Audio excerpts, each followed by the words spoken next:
Kabisote, kabisote, kabisote.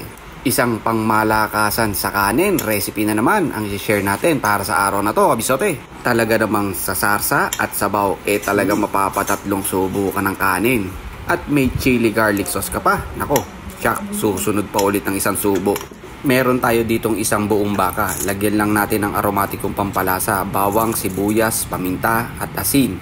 At tubigan mo ng mga 1.5 litro, kabisote. Pakuluan at palambutin sa pressure cooker. Pagka sumisipol-sipol na, set mo na sa low fire for 30 minutes. Then set aside, palamigin ng konti, tsaka mo hiwain, kabisote.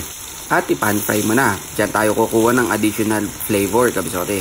Mga 30 seconds lang per side, ayos na yan, kabisote. Sa same pan, mag-isa tayo ng mga aromatikong pampalasa, luya, bawang, sibuyas, star anise, dahon ng laurel, timplahan mo ng oyster sauce, dark soy sauce, at konting asin. Tsaka mo buhusan ng pinagpakuluan. Maraming salamat pala sa binigay mong bok choy, Paolo Perolin.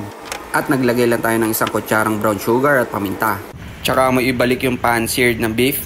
Then simmer mo lang for 1 minute. Tsaka mo lagyan ng cornstarch slurry para lumapot at maging sarsa yung sabaw niya, kabisote. Then finishing touch, ibalik mo na yung bok choy at i-garnish mo na lang ng onion leeks. Anong tawag mo dito, kabisote? Braised beef o beef pares? Paki-comment na lang sa baba yung sagot mo, kabisote. Paki-follow, like and share mo na rin para makatulong din sa iba mga simpleng recipe ni kabisote. O ano pang hinihintay mo, kabisote? Tara, kakain na!